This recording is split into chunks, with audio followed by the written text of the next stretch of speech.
Oi, gente, tudo bom com vocês? Eu me chamo Sara, eu sou do Rio de Janeiro, tenho 21 anos e atualmente eu sou estudante de fonoaudiologia na Universidade Federal aqui do Rio mesmo. Eu estou muito feliz mesmo de poder estar participando desse projeto tão lindo e eu continuo uma estudante, já passei pelo Enem e eu espero poder ajudar nos estudos de vocês de alguma forma, né, nessa matéria que eu amo tanto. E que a gente construa uma relação, uma construção de conhecimento muito boa.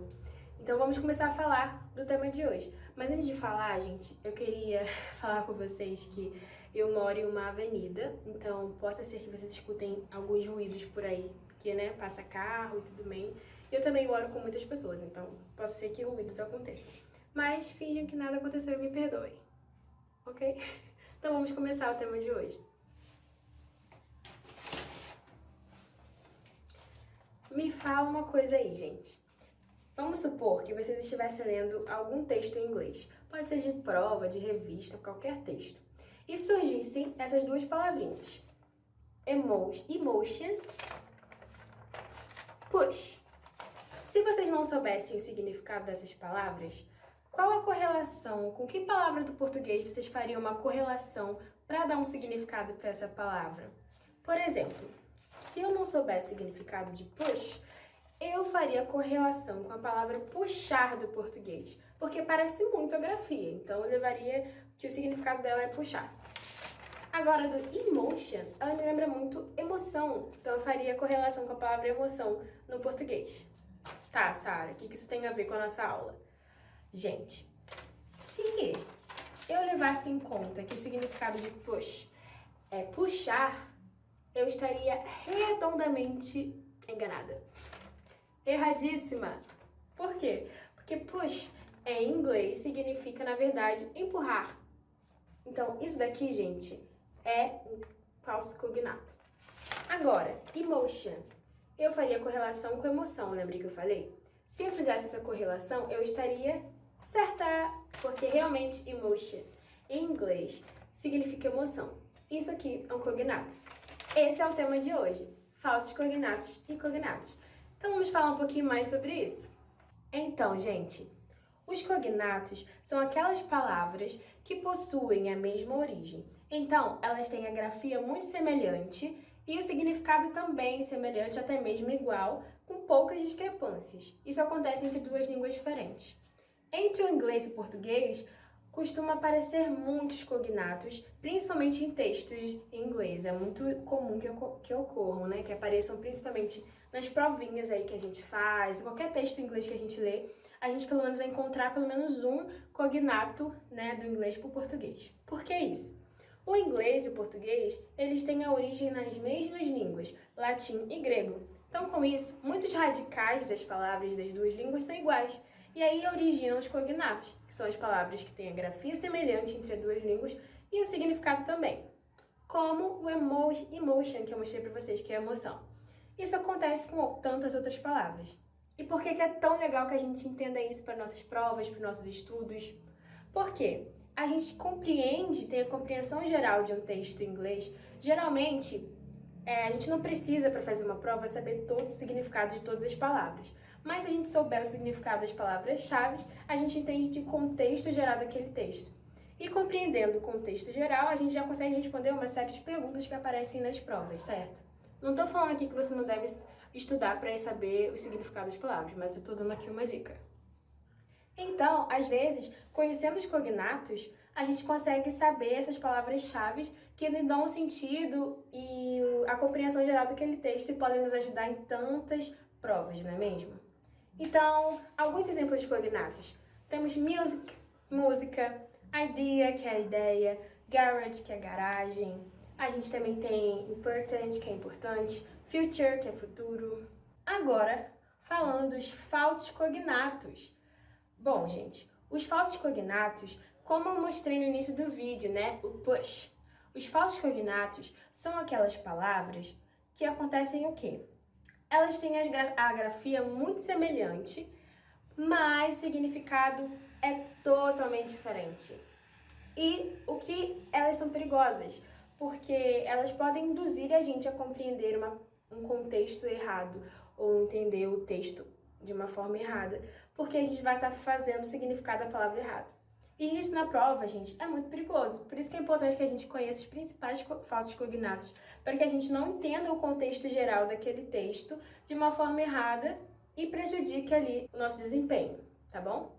Então, eu vou trazer para vocês agora exemplos de falsos cognatos. Como uma boa professora, trouxe aqui meu quadrinho.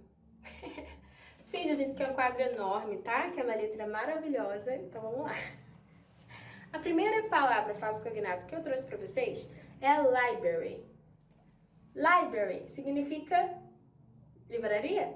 Não, ela lembra a livraria do português, certo? Mas library significa biblioteca. Então, vamos ficar ligados. A outra palavra, se você quisesse falar em inglês livraria, você usaria a palavra bookstore, ok? Agora vamos para a segunda palavra falso cognato. Lunch. Lunch te lembra o que em português?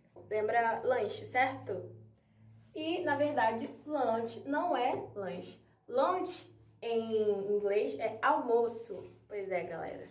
Se você quiser falar lanche em inglês, você usa a palavra snack, ok? Aí, outra palavra falso cognato. College. College te lembra o quê? Colégio, né, no português. Mas college, na verdade, é faculdade, universidade. Se você quiser falar colégio em inglês, você utiliza a palavra school. Pasta. Pasta te lembra o quê? Pasta, né, em português. Aquela pasta de guardar papéis. Mas, na verdade, se você quiser falar pasta, na verdade, de guardar papel. Em português, a palavra é folder. Pasta é macarrão, massa. Pois é, né, galera? E a última é cup. Cup te lembra o que em português? Copo, né? Mas, na verdade, cup em inglês é policial. Pois é. Se você quiser falar copo em inglês, você utiliza a palavra glass. Viu como podem ser grandes pegadinhas os falsos cognatos numa língua? Então procura e estuda com a gente os principais falsos cognatos para que você fique espertinho aí na hora do texto e não seja enganado por eles, hein?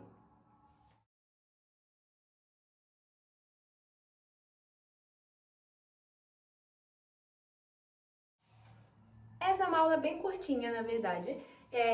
Para fechar, eu queria só passar exercícios com vocês. Então vamos lá para os exercícios. Primeiro exercício, ela está passando na tela para vocês. Traduza corretamente as palavras sublinhadas na frase abaixo. Our dog yesterday didn't look like a different day. It was very nice for us. Sitting in the garage, we listened to music every minute of the day and had amazing composition ideas. Bom, as palavras sublinhadas são different, garage, music, composition e ideas. Essas palavras, elas são o que, gente? Olhando para elas de longe. Elas têm a grafia muito semelhante com algumas palavras do português. E sim, nesse caso elas são cognatos. Então, elas realmente parecem o que são. Os significados realmente delas são parecidos com os de português. Então, different, diferente, garage, garagem, music, música, composition, composição, ideas, ideias. Então, no português, o texto ficaria assim. Apesar de ontem não ter parecido um dia diferente, foi muito bom pra gente. Sentamos na garagem, escutamos música cada minuto do dia e tivemos uma maravilhosa composição de ideias. Então, viu como é legal a gente saber, né, o significado das principais palavras? Porque eram palavras-chave para que a gente entendesse o contexto geral do texto. Isso pode ajudar muito numa prova. Segunda questão. Complete a frase com a opção correta. I need to buy a science book at the... E aí ele te dá duas opções, library ou bookstore. Qual opção seria a correta? Essa frase, I need to buy a science book at the, significa eu preciso comprar um livro de ciências na... Lembra que a gente falou que library, na verdade, significa biblioteca e bookstore significa livraria. Então, se eu preciso comprar algo, eu vou na bookstore, que é uma livraria. Não usaria library nesse caso, porque library é biblioteca, a gente não compra livro na biblioteca. Então, é muito legal que a gente entenda os falsos cognatos também, para que a gente compreenda o sentido geral de um texto, de uma frase, e vá muito bem aí na prova. Então, gente, esse foi o vídeo de hoje. Eu espero do fundo do meu coração que vocês tenham gostado, que possa ter ajudado vocês de alguma forma. Eu vejo vocês em outro vídeo. Beijo, tchau, até mais!